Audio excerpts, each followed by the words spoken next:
It's a big boost to India's fight against COVID-19. India's Bharat Biotech and ICMR, they've announced that Covaxin's interim results, overall clinical efficacy 78% and 100% efficacy against severe COVID-19, which means Covaxin can perhaps 100% cut possibility of serious COVID infection, and it can be 78% efficient in preventing any form of COVID infection. The ICMR has said that Covaxin can deal with the double mutant virus. It can contain this double mutant virus, which is seen to be or suspected to be behind India's recent COVID spurt. I quickly want to cut across to India Today's Sneha Mordani for more on this.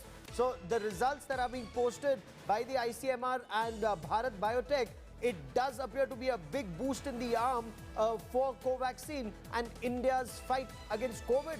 Yes, absolutely. India's fight against COVID-19. But let me also tell you, Gaurav, that this is a press release that has been put out by Bharat Biotech that talks about 78% efficacy in their studies in the phase 3 trials. Also 70% efficacy in asymptomatic cases and 100% efficacy in severe infection is what they're saying. But the final data of the same is going to be only published as per Bharat Biotech, is going to be given out by the month of June. That's going to be the final data. This, in fact, Gaurav, you would recall, is the second set of interim data. The first set of interim data that came a few weeks ago, in fact, spoke about 81% efficacy.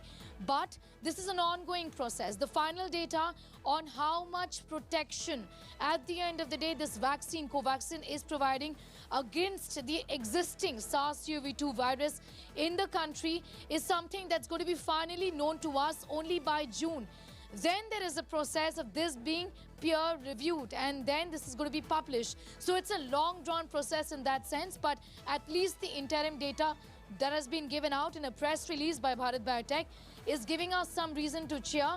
Also, early today, the Indian Council of Medical Research, again, that is something that needs to be peer reviewed and that needs to be in preprint, is that this vaccine is offering protection against the double mutant variant as well as the two other strains that have been seen in the country. But remember, in science, all of this data cannot just be given out through a press release. It has to be peer reviewed and published for then to be to be the final word really on what sort of work is this vaccine doing to protect the people and have an efficacy which is acceptable for then confidence to be built among people who are then the recipients of the vaccine. Stay with me, Sneha. Yes. And as Sneha was just telling us that India's Made in India jab, the Bharat Biotech's Covaxin, has been found to be effective against the double mutant. That's what the ICMR is saying. It's believed to be partly, this double mutant is believed to be at least in parts responsible for this massive second surge.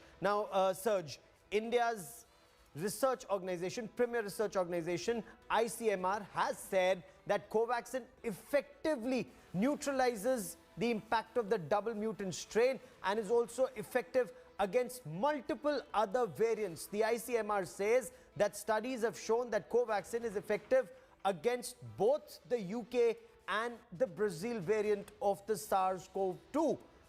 This development comes amidst concerns whether vaccines available with India will work against the new strains. And once again, Sneha, this becomes extremely crucial when ICMR says that this is effective against the made in India, the double mutant, the Indian mutant, and that is where this will become extremely critical.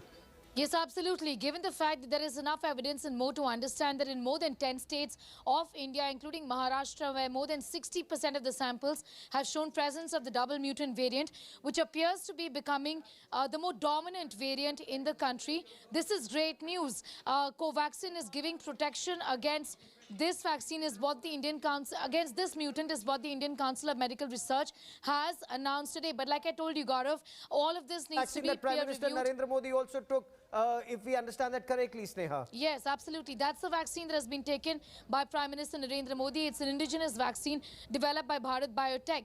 But the data, again, coming back to that, needs to be peer reviewed. Also, since you mentioned the double mutant variant, the World Health Organization and also India, for the moment, hasn't really classified it as a variant of concern. It's a variant of interest because right now, very little is known about the kind of damage that this particular variant is doing in terms of causing more infection or in increasing severity of the disease.